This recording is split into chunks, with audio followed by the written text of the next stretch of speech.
القصیدہ القادریہ کے 13ویں شعر سے اس مبارک مقدس سیشن کا آغاز کیا جا رہا ہے، جس میں سرکار پیران پیر حضور غوث اعظم دستگیر رضی اللہ تعالی عنہ وارضاہ عنا ارشاد فرماتے ہیں: وَلَوْ أَلْقَيْتُ سِرِّي فِي جِبَالٍ لَدُكَّتْ وَاخْتَفَتْ بَيْنَ الرِّمَالِ۔ مولانا مولوی حضرت سید حبیب اللہ صاحب قادری الشطاری رحمہ اللہ کی کتاب مستطاب جذبات حبیبیہ فی شرح قصیدہ قمریہ سے اخذ و استفادہ کرتے ہوئے اس مبارک مقدس شعر کی شرح پیش کی جا رہی ہے، اس کی وضاحت پیش کی جا رہی ہے۔ صاحب کتاب فرماتے ہیں: یعنی اگر جالوں میں بھید اپنا پہاڑوں میں، ہر آئینہ پارا پارا ہو کر پوشیدہ ہو جاویں ریت میں۔ دکنی میں ترجمہ کرتے ہوئے فرماتے ہیں: وَلَوْ أَلْقَيْتُ سِرِّي فِي جِبَالٍ، یعنی اگر جالوں میں بھید اپنا پہاڑوں میں، لَدُكَّتْ وَاخْتَفَتْ بَيْنَ الرِّمَالِ، ہر آئینہ پارا پارا ہو کر پوشیدہ ہو جاویں ریت میں، پہاڑ کی جگہ پہاڑ نظر نہ آئیں، پاش پاش ہو کر ریت میں اس طرح مل جائیں کہ ان کا نام نشان بھی نظر نہ آئے، ایسا ہو جائے۔ وَلَوْ یہ حرف شرط ہے، اگر القیتُ میں ڈال دوں سری اپنا راز، فی جبال پہاڑوں پر، جبل کی جماعت جبال ہے، لا ضرور تاکید کے لیے ہے، لام مفتوح تاکید کے لیے لا جا رہا ہے، ہر آئینہ سے اس کا ترجمہ کیا گیا ہے یہاں، ہر آئینہ یقیناً ضرور، دکت پارا پارا ہو جائیں گے پہاڑ، ریزہ ریزہ ہو جائیں گے، پاش پاش ہو جائیں گے، واختفت اور چھپ جائیں گے، پوشیدہ ہو جائیں گے، غائب ہو جائیں گے، بین الرمال ریت کے درمیان۔ سید الاولیاء حضور پر نور غوث الاغواث قطب دائرۃ الوجود سید الاولیاء الہیکل الصمدانی المحبوب السبحانی الفرد الرحمانی الغوث الصمدانی القطب الربانی الشیخ عبد القادر الحسنی الحسینی الجعفری الجیلانی الہاشمی العدنانی قدس اللہ تعالی سرہ النورانی وقدسنا بسرہ الاکرم ورضی اللہ تعالی عنہ وارضاہ عنا۔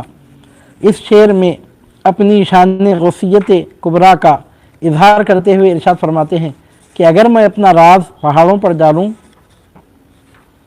تو ضرور وہ پہاڑ پاش پاش ہو جائیں گے، ریزہ ریزہ ہو جائیں گے اور ریت میں چھپ جائیں گے، غائب ہو جائیں گے، ان کا نام نشان تک باقی نہیں رہے گا، ان کا پتہ تک باقی نہیں رہے گا۔ اس سے پہلے کے شعر میں سرکار نے ارشاد فرمایا ہے: فَلَوْ أَلْقَيْتُ سِرِّي فِي بِحَارٍ لَصَارَ الْكُلُّ غَوْرًا فِي الزَّوَالِ، یعنی اگر ڈالوں میں اپنا راز دریاؤں میں، البتہ ہو جاویں دریا تمام تہ زمین تک، زوال میں یعنی پانی دریاؤں کا تمام خشک ہو جاوے گا۔ فرماتے ہیں میں اگر اپنا راز سمندروں پر ڈالوں تو تمام سمندروں کا پانی خشک ہو جائے۔ اس سے پہلے کے شعر میں آپ نے یہ ارشاد فرمایا تھا۔ اب اس شعر میں فرما رہے ہیں کہ وَلَوْ أَلْقَيْتُ سِرِّي فِي جِبَالٍ لَدُكَّتْ وَاخْتَفَتْ بَيْنَ الرِّمَالِ، یعنی اگر ڈالوں میں بھید اپنا پہاڑوں میں، ہر آئینہ پارا پارا ہو کر پوشیدہ ہو جاویں ریت میں۔ صاحب کتاب فرماتے ہیں سر، یہاں حضور غوث پاک فرماتے ہیں وَلَوْ أَلْقَيْتُ سِرِّي، تو صاحب کتاب فرماتے ہیں سر اصطلاح میں محققین کے نام ایک لطیفے کا ہے، نام یک لطیفے کا ہے جو درمیان خلق کے ہوتا ہے۔ اب سر کے لفظی معنی تو نکلتے ہیں راز کے اور بھید کے اور سیکرٹ کے، پوشیدہ چیز کے، سر کے معنی راز سیکرٹ، لیکن صوفیہ کی اصطلاح میں سر کس کو کہتے ہیں؟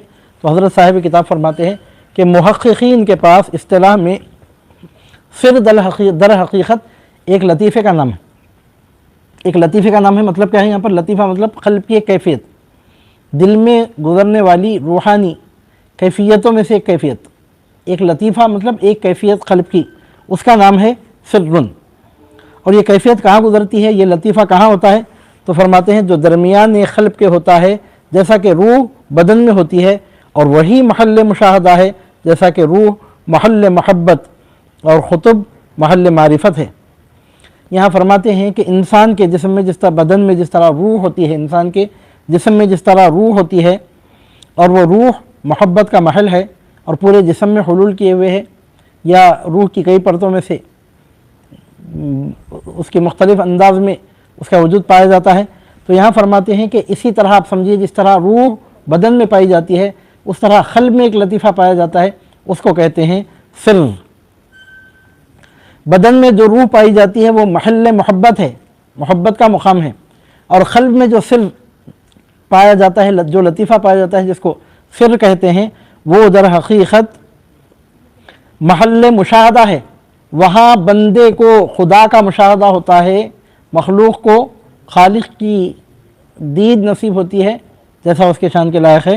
فرماتے ہیں جو درمیان قلب کے ہے وہ لطیفہ جیسا کہ روح بدن میں ہوتی ہے، اور وہی محل مشاہدہ ہے، یعنی قلب کا وہ لطیفہ کہ جس کو سرن کہتے ہیں، مشاہدے کا محل وہی مقام ہے، وہیں پر سالک کو عارف کو مشاہدہ ہوتا ہے۔ مثال دے کے فرماتے ہیں جیسا کہ روح بدن میں ہوتی ہے اور وہی محل مشاہدہ ہے، جیسا کہ روح محل محبت اور خطب محل معرفت ہے۔ گویا کہ اس شعر میں حضرت نے قوت لطیفہ قلبی کو اپنے ذکر فرمایا ہے کہ اگر میں اپنے سر کو پہاڑوں پر ڈالوں، پارا پارا ہو کر ریت میں پوشیدہ ہو جاوے۔ ظاہر سی بات ہے کہ سالک کے عارف کے قلب میں جو لطیفہ گزرتا ہے جس کو سر کہتے ہیں، مشاہدے کا مقام ہوتا ہے، اور یہاں سر کون سے لطیفے کی بات کی جا رہی ہے، کون سے سر کی بات کی جا رہی ہے؟ جس لطیفے کو سر کہا جاتا ہے وہ کون سا لطیفہ ہے، کون سا سر ہے جس کی یہاں بات کی جا رہی ہے؟ تو وہ لطیفہ وہ سر ہے سید العارفین حضور غوث اعظم دستگیر دو عالم رضی اللہ تعالیٰ عنہ کے قلب مبارک میں پایا جانے والا لطیفہ۔ ظاہر سی بات ہے کہ وہ کیفیتیں سب عارفوں سالکوں پہ گزرتی ہیں یقیناً، لیکن ان کا مقام، ان کا مرتبہ، ان کی کیفیات، ان کی کیپیسٹی، ان کا ظرف، ان کی ہمت، ان کا حوصلہ حضور غوث پاک رضی اللہ تعالیٰ عنہ کے برابر نہیں ہو سکتا۔ چنانچہ سرکار غوث پاک رضی اللہ تعالیٰ عنہ کے قلب میں جب وہ لطیفہ پایا جائے گا تو آپ اندازہ لگا سکتے ہیں کہ اس کی کیا اعلیٰ ترین کیفیتیں ہوں گی۔ تو یہاں حضور غوث پاک رضی اللہ تعالیٰ عنہ آپ کے قلب اطہر میں، آپ کے قلب مبارک میں، آپ کے قلب مقدس میں پائے جانے والے اس لطیفے کی طاقت و قوت کا اظہار کرتے ہوئے ارشاد فرماتے ہیں، وہ لطیفہ قلبی سرکار غوث پاک کے قلب مبارک میں پایا جانے والا وہ لطیفہ کہ جہاں آپ کو مشاہدہ نصیب ہوتا ہے رب العالمین کا، اس کے تعلق سے آپ فرماتے ہیں کہ اگر وہ میں اپنا راز، اپنا وہ سر، اپنا وہ لطیفہ اگر اس کو میں پہاڑوں پر ڈالوں تو پہاڑ پارا پارا ہو کر ریت میں پوشیدہ ہو جائیں، پہاڑ نہیں سنبھال سکیں گے اس کو جس کو میں سنبھال رہا ہوں۔ آپ کے جد کریم نبی رؤوف الرحیم صلی اللہ علیہ وسلم پر نازل ہونے والے کلام مبین قرآن مجید فرقان حمید میں رب العالمین کا ارشاد گرامی ملتا ہے۔ رب تبارک و تعالی فرماتا ہے، اعوذ باللہ من الشیطان الرجیم، لو انزلنا هذا القرآن على جبل لرأيته خاشعا متصدعا من خشیت اللہ، اگر اس پہاڑ کو ہم نازل کرتے کسی پہاڑ پہ تو آپ دیکھتے، اے حبیب پاک صلی اللہ علیہ وسلم، آپ دیکھتے اس پہاڑ کو کہ خشیت الہی کی وجہ سے لرزنے لگتا اور اللہ رب العزت کے خوف سے وہ پاش پاش ہو جاتا۔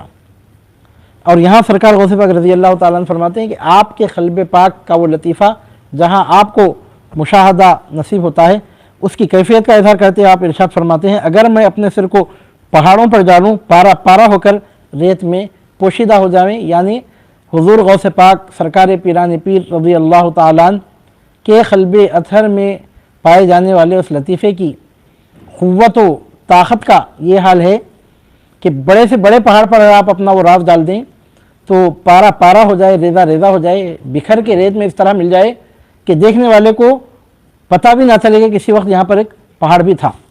وقتفت بین الرمالی، اس طرح پارا پارا ہو جائے کہ پارا پارا ہو کر چھپ جائے ریت کے ذرات میں، ریت میں چھپ کے گم ہو جائے۔ ولو القیت سری فی جبال، یہ جبال جمع ہے جبل کی بمعنی پہاڑ۔ صاحب کتاب فرماتے ہیں جبل اگرچہ لغت میں پہاڑ کو کہتے ہیں مگر یہاں مراد انسان کامل سے ہے، یہاں جبل سے مراد پہاڑ نہیں ہے، جبل سے مراد استقامت کا پہاڑ، وہ عارف کہ ابلیس لعین مردود جس کو ہلا نہیں سکتا، اور وہ عارف کہ وہ عارف کہ نفسانی خواہشات جس طرح عام انسانوں کو شہوات کے بھور میں گھماتی پھراتی رہتی ہیں، اس طرح اس پر ان کا بس نہیں چلتا۔ وہ عارف کہ جو ہمت میں، جو استقامت میں مانند پہاڑ ہو، اس کی بھی یہاں پر آپ بات کر رہے ہیں۔ جبل اگرچہ کہ لغت میں پہاڑ کو کہتے ہیں مگر یہاں مراد انسان کامل سے ہے، یعنی اصطلاح صوفیہ میں جبل سے مراد کیا ہے؟ استقامت کا پہاڑ، انسان کامل، مرد کامل، ولی کامل، مگر یہاں مراد انسان کامل سے ہے، انسان کامل سے صحیح ہے، کیونکہ جو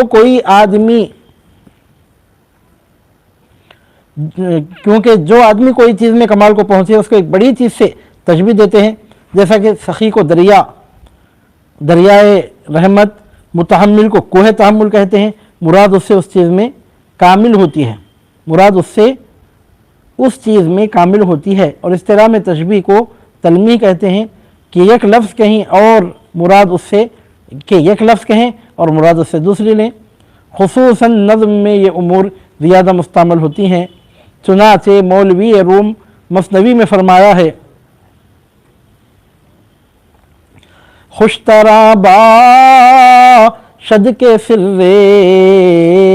دلبراں گفتہ ید در حدیث دیگراں، خوشترا باشد کے سر دلبراں گفتہ آیت در حدیث دیگراں۔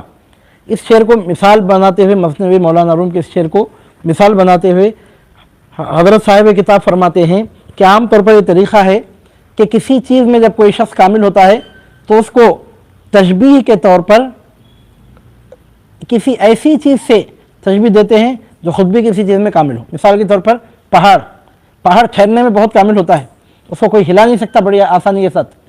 پہاڑوں کو آسانی کے ساتھ ہلانا یہ کسی کے بس کی بات نہیں ہے، تو پہاڑ ثابت رہنے میں، قائم رہنے میں کامل ہوتا ہے، تب جو شخص بھی کامل ہوتا ہے اس کو پہاڑ سے مثال دیتے ہیں۔ اسی طرح سخی کو دریائے رحمت سے تشبیہ دیتے ہیں، کیونکہ دریائے رحمت، دریا میں ہم دیکھتے ہیں کہ پانی بہتا رہتا ہے، کھیتیوں کو سیراب کرتا ہے، انسانوں کو سیراب کرتا ہے، جانوروں کو سیراب کرتا ہے، اپنوں کو پرایوں کو، مطلب یہ کہ تفریق کے بغیر سب کو سیراب کرتا ہے، اور بہتا ہے پانی ندی میں سے، دریا میں سے دور دور تک جاتا ہے، اس کی فیض بخشی بہت عام ہوتی ہے۔ یہی وجہ ہے کہ کوئی شخص اگر سخی ہو تو اس کو دریائے رحمت سے تشبیہ دیتے ہیں، کیونکہ جس طرح دریا کا فیض سب کو پہنچتا ہے، بہت ساروں کو پہنچتا ہے، اسی طرح سخی سے بھی بہت سارے لوگ فائدہ اٹھاتے ہیں۔ یہی وجہ ہے کہ سخی کو دریائے رحمت سے تشبیہ دیتے ہیں، اور متحمل کو کوہ تحمل کہہ دیتے ہیں۔ جس شخص میں برداشت کا مادہ ہوتا ہے اس کو پہاڑ سے تشبیہ دیتے ہیں، کیونکہ پہاڑ بوجھ اٹھانے میں، اپنی جگہ ثابت قدم رہنے میں اور جمے رہنے میں انتہائی کامل ہوتا ہے۔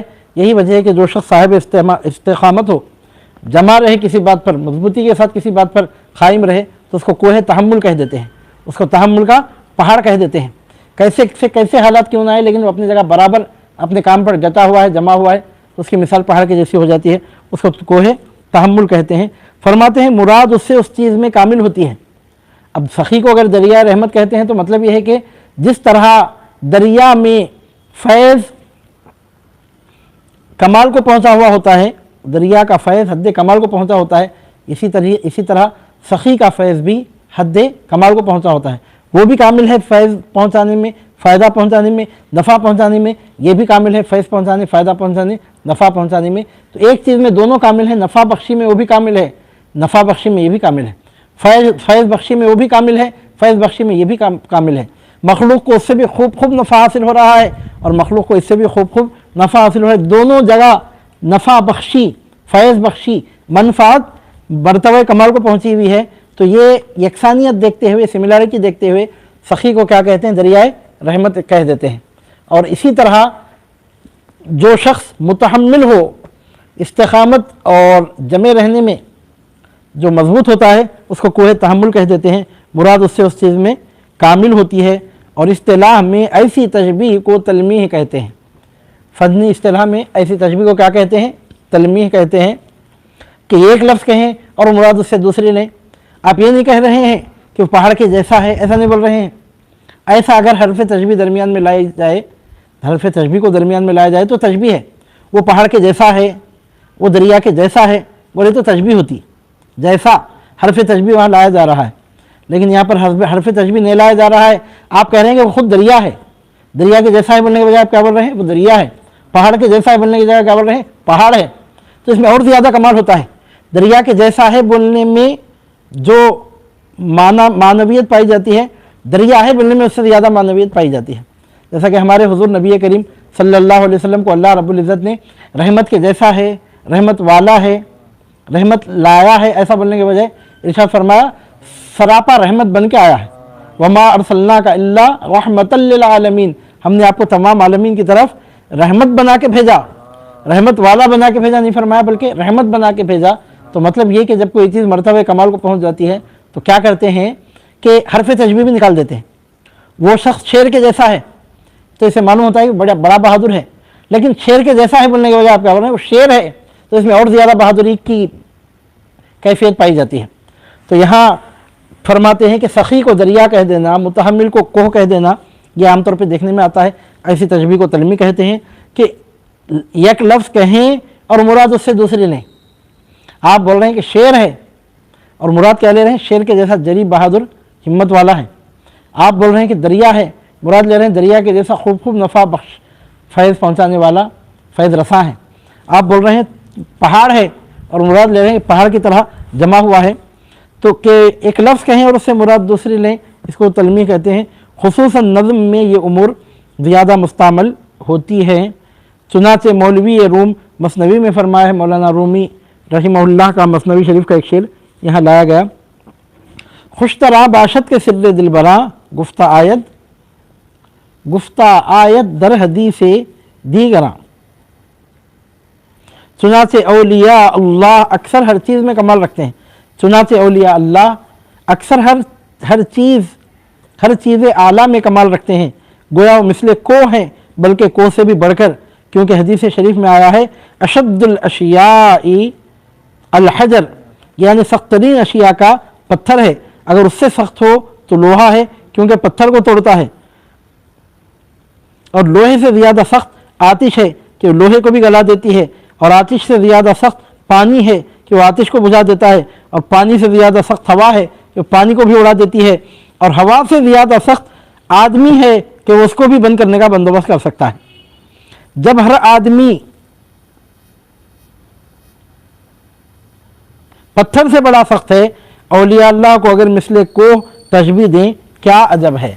یہاں پر فرماتے ہیں کہ اولیاء اللہ ہر اعلیٰ چیز میں کمال رکھتے ہیں.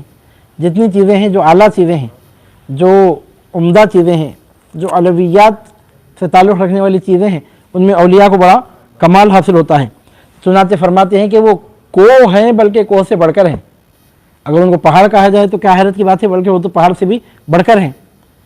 اس کی لاجک کس طرح بیان کرتے ہیں، ریزننگ کس طرح پیش کرتے ہیں، اس کی توجیہ کس طرح پیش کرتے ہیں. تو فرماتے ہیں کہ چیزوں میں سب سے زیادہ سخت ہوتا ہے پتھر. جیسا کہ حدیث شریف میں آیا کہ اشد الاشیاء الحجر، چیزوں میں سب سے زیادہ سخت چیز پتھر ہوتا ہے. اشد الاشیاء الحجر، چیزوں میں سب سے زیادہ سخت چیز پتھر ہے. صاحب کتاب فرماتے ہیں کہ تو بالکل یہ بات تو ثابت ہے کہ چیزوں میں سب سے زیادہ سخت پتھر ہے، لیکن ایک چیز ہے جو پتھر کو بھی توڑنے والی ہے، وہ ہے لوہا.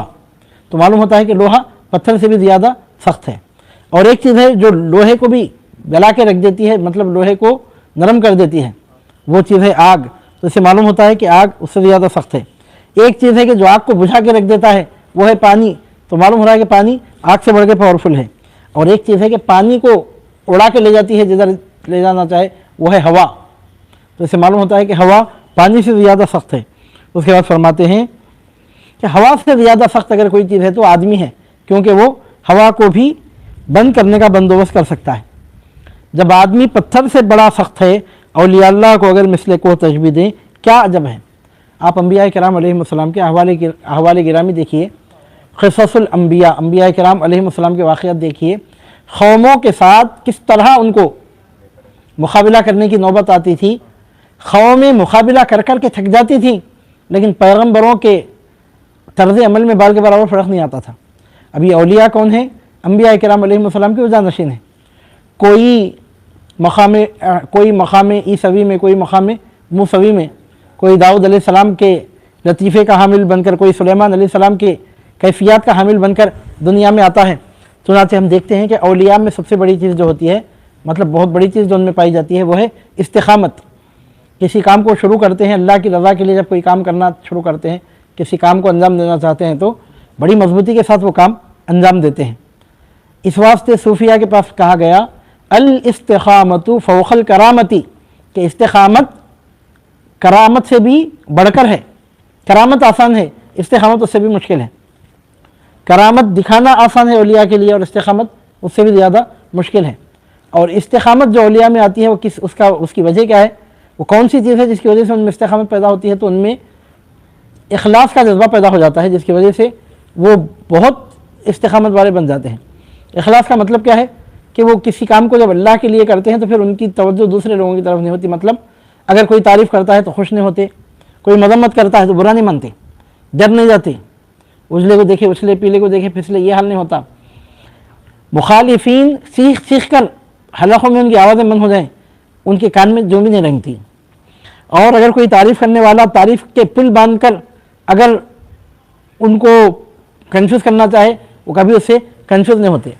یعنی مطلب یہ کہ ان کی فطرت ایسی صحیح ہوتی ہے کہ اخلاص کا جذبہ ان میں پایا جاتا ہے۔ اور اخلاص کے اعلیٰ درجے کی کیفیت یہ بتائی گئی کہ تعریف سے خوشی نہ ہو اور مذمت سے افسوس نہ ہو۔ اگر کوئی مذمت کرا تو افسوس نہیں ہو، ارے انہوں ایسا بول دیے، ارے انہوں ایسا بول دیے، ارے انہوں یہ سمجھ لیے، ارے انہوں وہ خیال کر لیے میرے بارے میں، یہ بولنا شروع کرا تو اسی دن سمجھے آپ بڑھے گا اس کا کام۔ انبیاء کرام علیہ السلام میں کیا ہوتا، آپ دیکھیے انبیاء کرام علیہ السلام کے حالات واقعات، قوم بستی بستی آبادی ایک طرف پلٹی ہوئی ہوتی ہے، اور اس طرح ان کو فیس کرتے ہیں گویا ایک چھوٹا بچہ گویا ان کے سامنے پکار رہا ہے، کیئر بھی نہیں کرتے۔ ہزاروں لوگ اگر مل کر آ کر ایک بات بول رہے ہیں تو ایسا سکے منہ سے اپنی اکیلے کی بات اتنی مضبوطی سے بول کے نکلتے ہیں گویا ان کی بات انہوں نے سنی ہی نہیں ہے۔ تو یہ انبیاء کرام علیہ السلام کا یہ انداز اولیاء کرام میں آیا۔ ہمارے سرکار بڑے پیر نے ارشاد فرمایا، وہ آنے والا ہے قصیدہ غوثیہ میں، آپ فرماتے ہیں اربلی کسی نہ کسی نبی کے نقشے قدم پہ ہوتا ہے، کوئی ولایت موسوی کا حامل بن کے آتا ہے، کوئی ولایت عیسوی کا حامل بن کے آتا ہے، کسی کا لطیفہ داودی کی مناسبت سے ہے، کسی کا سر سلیمانی کی مناسبت سے ہے، کوئی سلیمان علیہ السلام کے قدم پر، کوئی داؤد علیہ السلام کے قدم پاک پر آتا ہے، کوئی سیدنا عیسیٰ علیہ السلام کے قدم پاک پر، کوئی سیدنا موسیٰ علیہ السلام کے قدم پاک پر آتا ہے۔ ہر ولی کسی نہ کسی نبی کے نقش قدم پہ ہوتا ہے۔ تو انبیاء کرام علیہ السلام میں جو اوصاف پائے جاتے ہیں اولیاء کرام میں بھی پائے جاتے ہیں۔ تو اولیاء اللہ کی صفتوں میں سے ایک صفت یہ ہے کہ ان کی جو کرامت کی صفت ہے اس سے بڑھ کر ان کی استقامت کی صفت ہے۔ چنانچہ فرماتے ہیں کہ اولیاء اللہ کو اگر مثل کو تشبیہ دیں کیا عجب ہے، کیونکہ وہ اپنی ہمت میں، اپنے ارادے میں ایسے کامل، ایسے جمے ہوئے، ایسے ڈٹے ہوئے، ایسے قائم ہوتے ہیں کہ کوئی چیز ان کے خدوم پاک کو لغزش دے نہیں سکتی۔ پس غرض اس شعر میں یہ ہے کہ اگر کوئی ولی مثل کو بھی ہو، اب سرکار غوث پاک کیا فرما رہے ہیں یہاں پر، وَلَوْ أَلْقَيْتُ سِرِّي فِي جِبَالٍ، اگر میں اپنا راز پہاڑوں پر ڈال دوں تو پہاڑ ریزہ لدکت پاش پاش ہو جائیں، ریزہ ریزہ ہو جائیں، وَاخْتَفَتْ بَيْنَ الرِّمَالِ، ریتی میں چھپ جائیں، گم ہو جائیں، پوشیدہ ہو جائیں، ان کا عطا پتہ نہ ملے، ان کا نشان تک باقی نہ رہے، دیکھنے والا ڈھونڈتا رہ جائے کہ پہاڑ کدھر تھا، یہ حالت ان کی ہو جائے، تو یہ تو بظاہر پہاڑوں کے تعلق سے لفظی معنی سن کر آدمی کی توجہ جاتی ہے، لیکن صاحب کتاب فرماتے ہیں پس غرض اس شعر میں یہ ہے کہ اگر کوئی ولی مثل کو بھی ہو، جب میں اپنا سر اس پر ڈالوں پارا پارا ہو جاوے، اس لیے کوئی اولیاء اللہ کو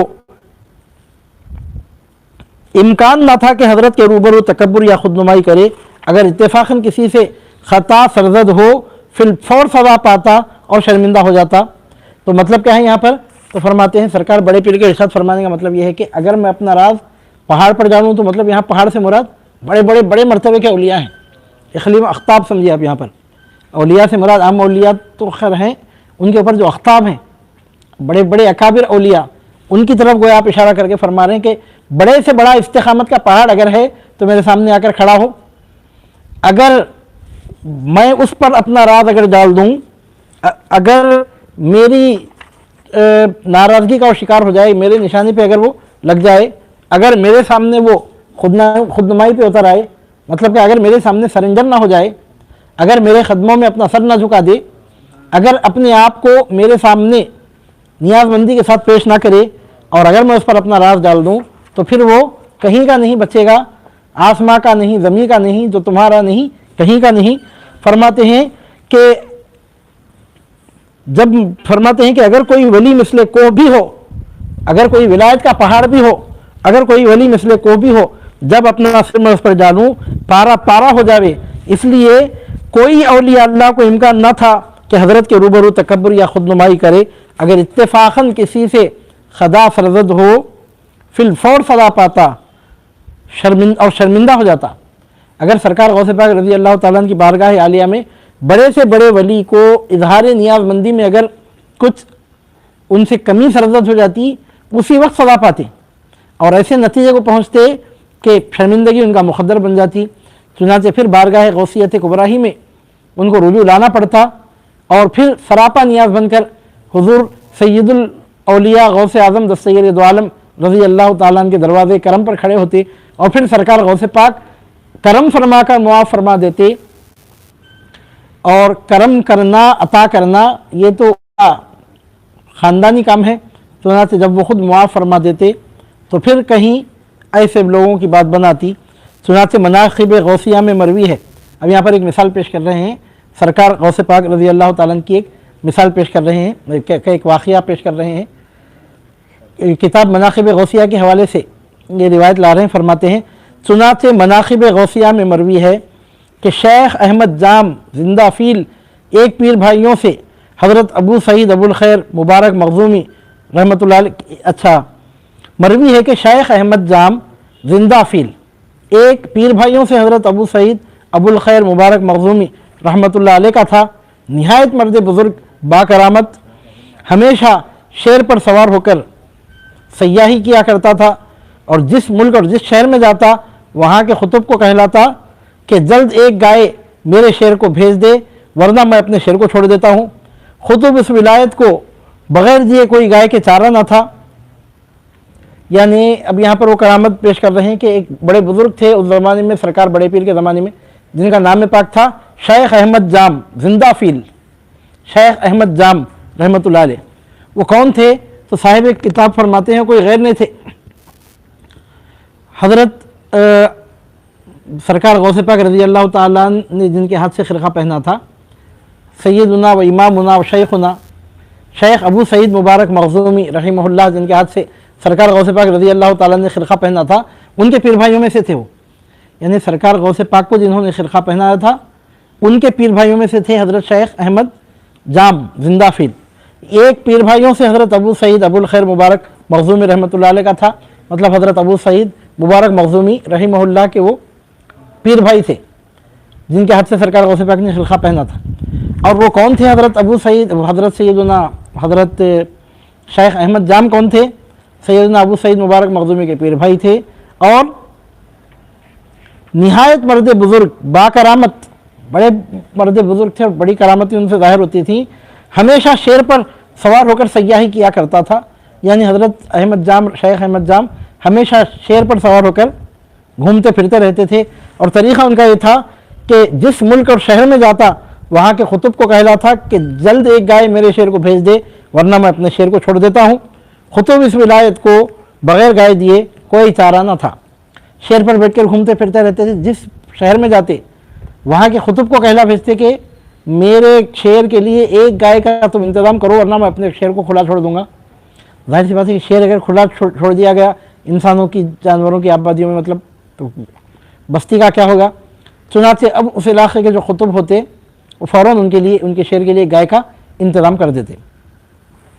یعنی ان کی قوت ولایت ایسی تھی کہ ان کے شیر کو دوسرے اقطاب روک نہیں سکتے تھے۔ چنانچہ وہ کہتے تھے کہ میرے شیر کو ایک گائے بھیج دے ورنہ میں اپنا شیر چھوڑ دیتا ہوں۔ مطلب کیا نکلتا ہے اس کا کہ وہ شیر ان کی قوت ولایت کا مظہر بن کے نکلتا اور دوسرے اقطاب اس کو روک نہیں سکتے اپنی ولایت کا زور لگا کر، کیونکہ وہ شیخ احمد جام رحمۃ اللہ علیہ کی قوت ولایت کا مظہر بن کے نکلتا۔ تو آپ پوچھتے کہ ایک گائے کا انتظام کرتے ہیں یا اپنے شیر کو چھوڑ دوں تمہارے علاقے میں؟ تو جس علاقے کے جو خطب ہوتے وہ گائے کا انتظام کر دیتے۔ اب یہاں پر گائے کا شیر تو درمیان میں ہے، مطلب کیا ہے؟ یعنی ان کی ولایت اتنی زوراور تھی کہ بڑے سے بڑا خطب ان کی ولایت کا مقابلہ نہیں کر سکتا تھا۔ ان کی ولایت کا مظہر بن کر جو شیر چھوٹتا اگر تو کوئی خطب اپنا زور ولایت لگا کر اس کو روک نہیں سکتا تھا اس شیر کو، یہ مطلب ہے اس کا۔ چنانچہ فرماتے ہیں کہ شیخ احمد جام زندہ فیل ایک پیر بھائیوں سے حضرت ابو سعید ابو الخیر مبارک مخزومی رحمۃ اللہ علیہ کا تھا،